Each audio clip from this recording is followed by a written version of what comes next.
membantu dengan riang, menata meja makan, menyiapkan makanan. Jika semua sudah siap, semua berkumpul dan berdoa, mengucapkan terima kasih untuk makanan yang lezat. Bila keluarga Paman Heri berkunjung, makan malam menjadi semakin meriah. Karena Paman Heri pintar bercerita, acara makan malam pun penuh tawa. Nah, dari bacaan cerita makan malam penuh cerita ini, ada beberapa kata yang diberi warna pink atau merah jambu ini. Kita baca dulu. Yang pertama adalah menata. Apa sih arti menata? Ada yang sudah tahu belum arti dari kata menata? Apa arti kata menata? Di halaman 3 ada sebuah kamus kecil. Kalian bisa baca di sana arti dari kata menata. Apa arti dari kata menata? Iya, arti dari kata menata adalah mengatur dengan rapi. Lalu ada kata lagi yang digarisbawahi atau diberi warna pink. Lezat. Ada yang tahu lezat? Pasti sudah sering ya mengatakan, wah lezat sekali makanannya, lezat sekali rasanya. Kira-kira apa arti dari lezat itu? Kita lihat lagi di kamus kecilnya. Lezat artinya adalah enak atau sedap. Nah, arti dari lezat itu enak atau sedap. Jadi makanannya, kalau kita bilang makanannya lezat sekali, artinya adalah makanannya enak. Lalu ada kata yang ketiga, berkunjung. Siapa yang sering berkunjung? Apa arti dari kata berkunjung? Arti dari kata berkunjung kita lihat lagi di kamus kecilnya. Apa arti dari kata berkunjung? Ayo apa? Nah, arti dari kata berkunjung adalah pergi ke suatu tempat untuk menjumpai seseorang atau melihat sesuatu. Nah, tadi di sini bilang Paman Herinya berkunjung.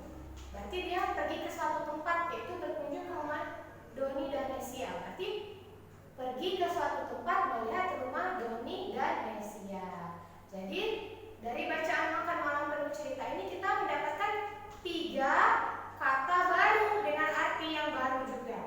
Yaitu yang pertama menata, lezat, dan berkunjung. Oke, selanjutnya di halaman 3 ada 5 pertanyaan. Anak-anak siapkan pensilnya. Kita jawab bersama-sama. Soal yang pertama, kebiasaan apa yang dilakukan keluarga Doni di waktu malam? Setelah kita baca tadi, setelah dengar cerita yang Kece sampaikan tadi,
Pasti ada yang bertanya ya. Nah, untuk itu supaya kita tahu jawabannya, kita baca dulu. Tetap teacher yang baca, kalian tetap perhatikan. Judulnya Makan Bersama Menggunakan Daun Pisang. Di banyak daerah di Indonesia, sejak zaman dulu sampai sekarang, daun pisang digunakan sebagai alas dan pembungkus makanan. Para tamu duduk berkeliling, lalu selembar daun pisang diletakkan di tengah. Nasi dan lauknya disusun dengan rapi di atas daun pisang. Biasanya mereka makan menggunakan tangan tanpa menggunakan sendok. Cara makan bersama banyak orang ini adalah cara menyampaikan rasa syukur kepada Tuhan atas segala kebaikan yang sudah didapat. Selain itu, juga memelihara rasa kebersamaan dan persaudaraan. Daun pisang mempunyai banyak manfaat. Selain dapat membunuh kuman, daun pisang juga dapat membuat makanan menjadi lebih nikmat.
dibantu Nesia. Tadi kan nomor 1 Nesia membantu ibu. Lalu ibunya senang karena sudah dibantu. Jadi pekerjaan ibu menjadi lebih ringan. Nomor 3 Nesia titik-titik sepiring lauk di meja makan. Apa? Nesia menaruh sepiring lauk di meja makan. Menaruh, ada yang tahu arti menaruh? Menaruh itu mungkin sama dengan kata Tisa tadi, meletakkan. Jadi lauknya diletakkan di atas meja, ditaruh di atas meja. Nomor 4, lauk titik-titik di bagian tengah meja makan. Tadi menaruh, berarti nomor 4 adalah ditaruh. Lauk ditaruh di bagian tengah meja makan.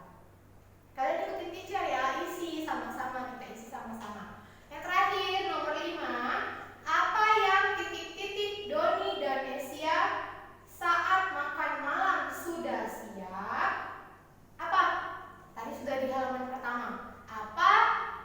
Apa yang dilakukan Doni dan Nesia saat makan malam sudah siap? Jadi sudah dapat semuanya. Ya, yang pertama ibu meminta Nesia membantu. Lalu nomor 2 dibantu.